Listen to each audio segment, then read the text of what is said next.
বেড়েছে শৈত্যপ্রবাহের বিস্তৃতি। উত্তরের 6 জেলা সহ 8 জেলার উপর দিয়ে বয়ে যাচ্ছে মৃদু শৈত্যপ্রবাহ। কুয়াশা ও হিমেল হাওয়ায় ভোগান্তি বেড়েছে জনযাত্রায়। রোববার সর্বনিম্ন তাপমাত্রা রেকর্ড করা হয়েছে নওগাঁয় 8.6 ডিগ্রি সেলসিয়াস।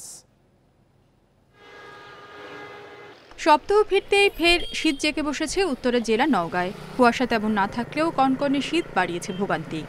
আবার টাবাদ কিছু দেখা যায় না, যারা সরষা খালি আছে তো দেখা যাচ্ছে না, ওদের খবরই নাই। আমাদের তো গরিব মানুষ পেট চালাতেই হবে, ঠান্ডা হোক গরম হয়ে যাবে, পেট চালাতেই হবে।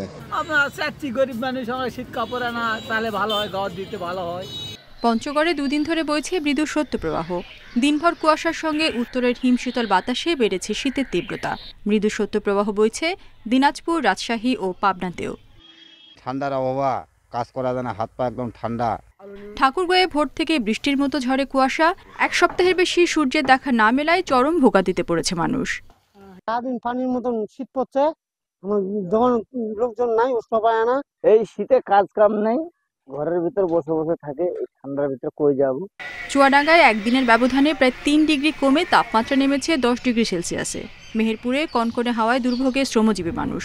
শৈত্যপ্রবাহ বইছে মৌলভীবাজারেও। সকালে উত্তাপহীন সূর্যের দেখা মিললেও বিকেলের আগেই তা ঢাকা পড়ে কুয়াশার চাদরে। ঠান্ডা কদিন ধরে খুব বাড়ানি বাড়াইছে রে বাবা, মানুষ খেতেও নামতে পারে না। প্রায় 3-4 দিন ধরে যে ঠান্ডা পড়ছে, আমরা গরিব মানুষ আবার চাইটা খেত করি।